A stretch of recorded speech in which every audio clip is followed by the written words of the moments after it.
एक भारतीय किसान जो न जाने किस प्रकार और किन हालातों में पाकिस्तान की सीमा पार कर गया और फिर क्या हुआ, उसे एक आतंकवादी समझकर पाकिस्तान की जेल में कैद कर लिया गया और वो भी बिना किसी सबूत के।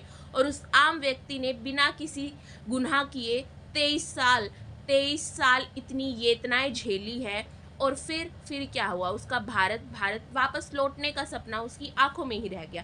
ये कहानी है सरबजीत सिंह की। हाँ, आपने सही सुना, सरबजीत सिंह जो एक ऐसा भारतीय किसान था जो गलती से पाकिस्तान की सीमा पार कर पहुंच गया और उसे फिर ऐसा हालातों का सामना करना पड़ा कि उसे इतनी बेरहमी से जेल में टॉर्चर किया गया। और इस कहानी ने दो देशों को हिला दिया और आज भी लोगों के दिल को झंझोड़ कर रख देता। सरबजीत सिंह पंजाब के तरन तारण जिले के भिखीविंड गांव के रहने वाले थे और 1990 में न जाने किन हालातों में और किस प्रकार वह पाकिस्तान की सीमा पार कर गए। और फिर क्या हुआ, पाकिस्तानी पुलिस ने उन्हें गिरफ्तार कर लिया, एक आतंकवादी घोषित कर और कुछ समय बाद हुए लाहौर और फैसलाबाद में बम धमाकों का दोषी भी सरबजीत सिंह को ठहराया गया और उन्हें फिर मौत की सज़ा सुनाई गई। लेकिन सरबजीत सिंह अपने आप को बेगुनाह साबित करते करते थक गया, लेकिन उसकी पुकार किसी ने नहीं सुनी सिवाय उसकी बहन दलबीर कौर के। दलबीर कौर ने अपने भाई की बेगुनाही के लिए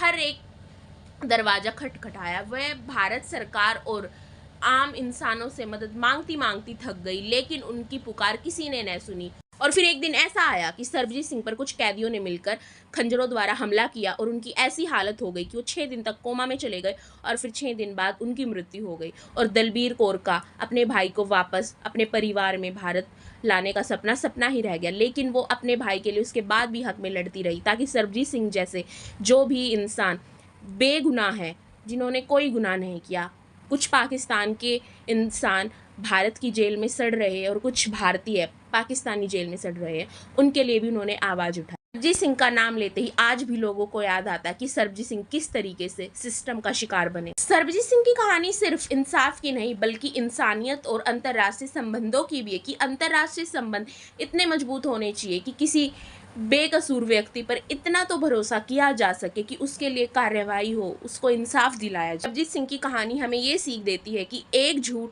एक भ्रम, एक गलती एक इंसान की पूरी जिंदगी बर्बाद कर देता है, जिस प्रकार सरबजीत सिंह की हुई। अगर आप चाहते हैं कि सरबजीत सिंह जैसे लोगों को न्याय मिले तो इस वीडियो को जरूर लाइक और शेयर करिए और मुस्कान की पाठशाला को सब्सक्राइब करना न